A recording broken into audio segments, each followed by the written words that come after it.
Dear students, once again I am Mr. Vishal Shah, Assistant Professor, Krishna Institute of Pharmacy, Karad. Welcome you all to this yet another session of the instrumental methods of analysis. Today we are going to start with the fluorimetry, that is the second chapter of this our first unit. We have already completed the UV visible spectroscopy. I request you, if you have not watched or if you are coming first time to this my YouTube channel, you can watch my previous videos and subscribe to my this YouTube channel to get more videos related to the instrumental methods of analysis. Now just we will see first the introduction regarding the what is the meaning of fluorimetry. Now before that we should know or we should familiar with the certain terms. Out of that first term is luminescence. Now luminescence means what? Is the emission of light by the substance. Now what happens? When the electrons or that particular molecule is in the ground state, when certain amount of light, if it falls on the surface of that particular molecule, some electrons will go to the excited state.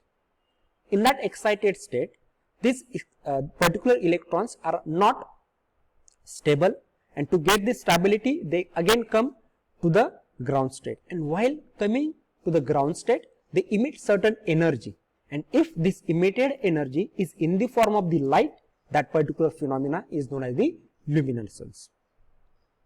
It occurs when an electron returns to the electronic ground state from an excited state and loses its extra energy in the form of the photon. That phenomena is known as the luminescence. This luminescence is of two types: fluorescence, which is also known as the fluorescence spectroscopy, and second one is the phosphorescence spectroscopy.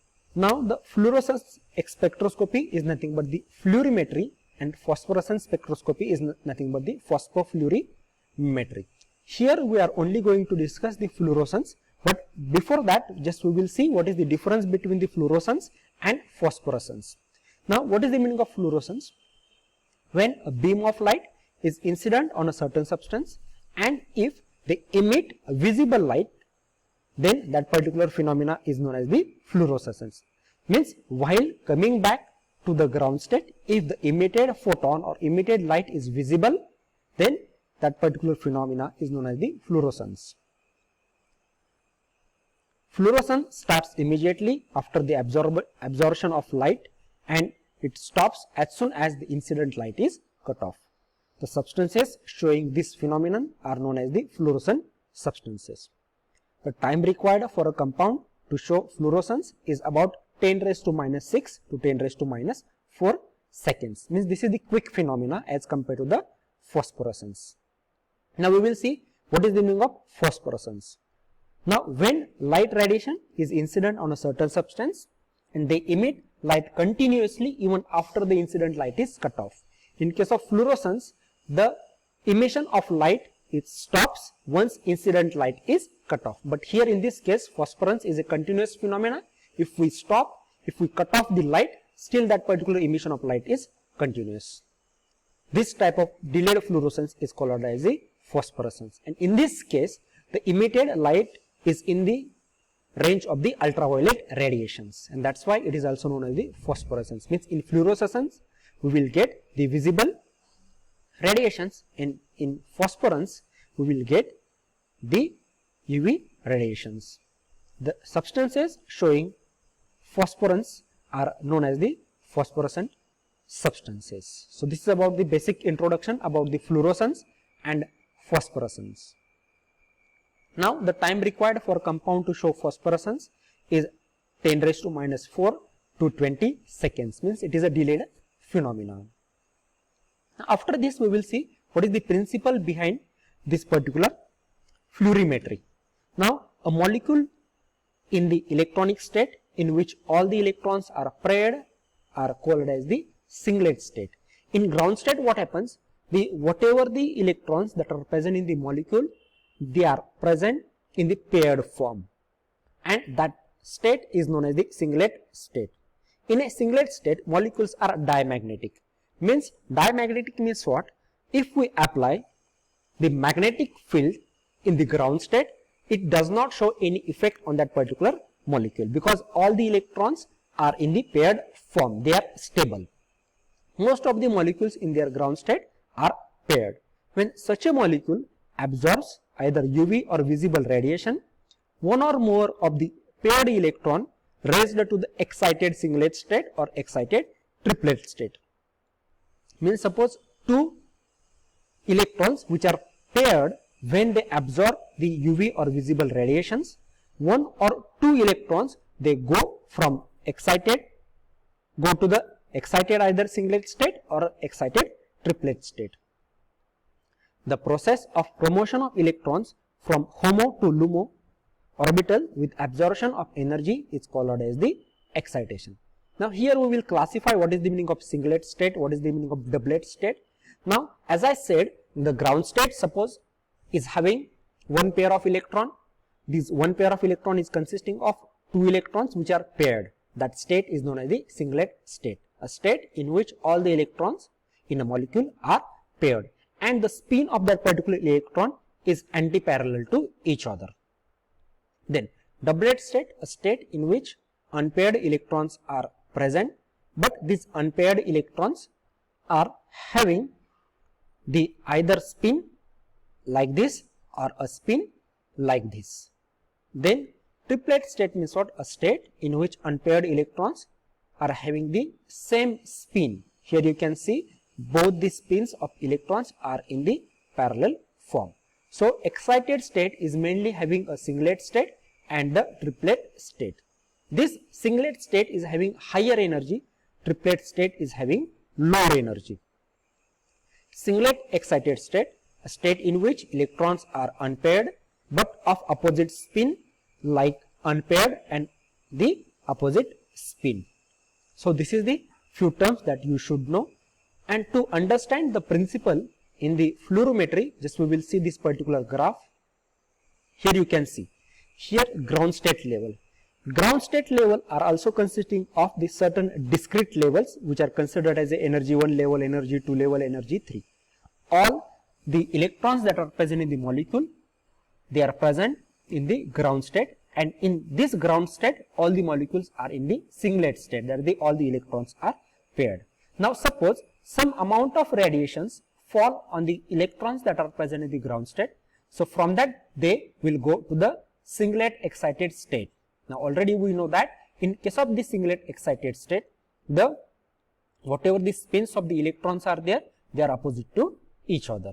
Now in this case what happens, as in singlet excited state, these electrons are not stable, due to which interconversion will take place and they emit the very small amount of energy, and from singlet excited state they come to the low orbital state, where you can see the energy of this singlet excited state is more as compared to the this.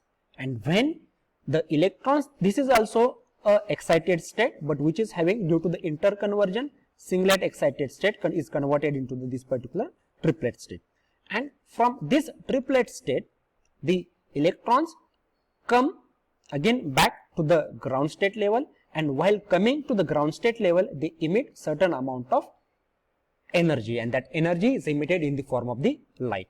If this light is falling in the visible range, then that particular phenomenon is known as the fluorescence, and if this light is present in the form of the UV radiation, that phenomenon is known as the phosphorescence. So this is about the principle of the fluorimetry. Then which are the different factors that are affecting the fluorescence? First factor is nature of molecule. Second factor, nature of substituent.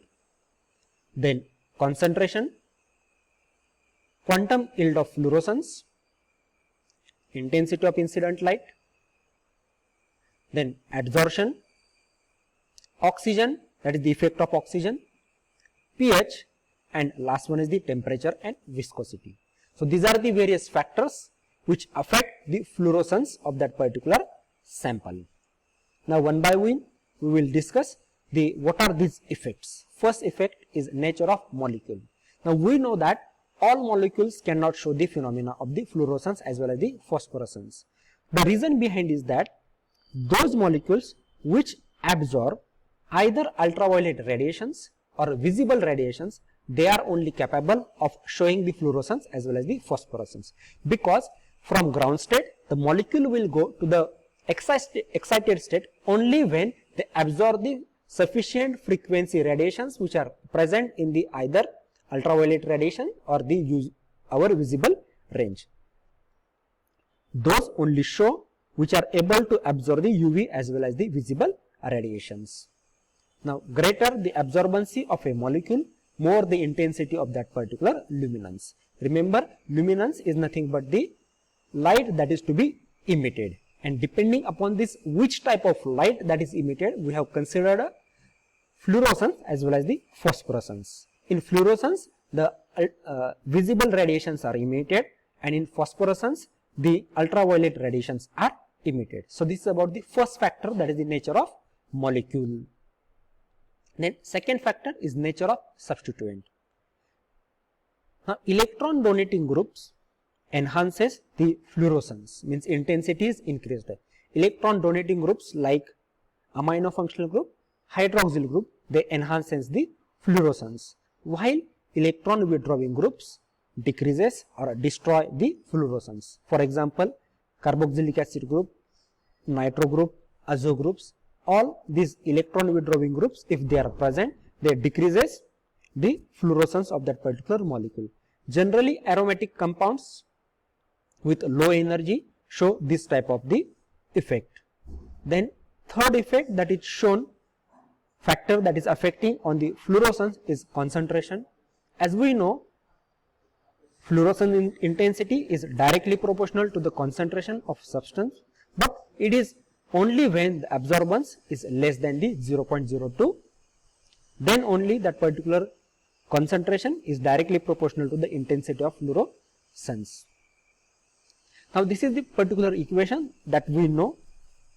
We can say it as a Beer-Lambert law, where A is equal to log I0 upon IT, or A is equal to ABC. This equation is used to calculate the fluorescence intensity, where we know I0 is nothing but the intensity of incident light, IT is nothing but the intensity of transmitted light, A is equal to absorptivity of constant, B is path length, C is the concentration. Then next factor that is affecting the fluorescence is quantum yield of fluorescence. Here this particular value, that is the quantum yield of fluorescence, is calculated by number of photons emitted divided by number of photons absorbed. It is always less than 1, since some energy is lost by radiation in less pathways, that is due to the collisional intersystem crossing and vibrational relaxation. So, this particular value is used to check the what is the fluorescence. After that, next factor is intensity of incident light. Increase the intensity of incident light on the sample, fluorescence intensity also increases. If the incident light intensity is more, then the fluorescence is more. Next factor is adsorption. Adsorption of sample solution in the container may leads to the serious problem, which leads into the decrease in the fluorescence effect. After this, next factor is oxygen.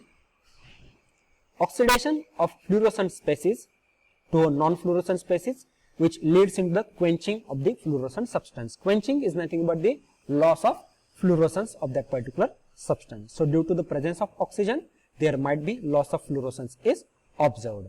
pH, alteration of pH of a solution will have significant effect on the fluorescence, which may leads into the decrease in the or the devanishing the effect of the fluorescence. For example, aniline. Aniline in alkali medium gives visible fluorescence, but in acidic condition gives the fluorescence in the ultraviolet region. You can make correction over here. So, this is the effect on the fluorescence of the pH. Then last effect is temperature and viscosity. Temperature increases can increase the collisional deactivation and reduce the fluorescent intensity, and if viscosity of solution is more, the frequency of collisions are reduced and the increase in the fluorescent activity is observed. So, these are the various factors which are affecting on the this is the last factor, photodecomposition.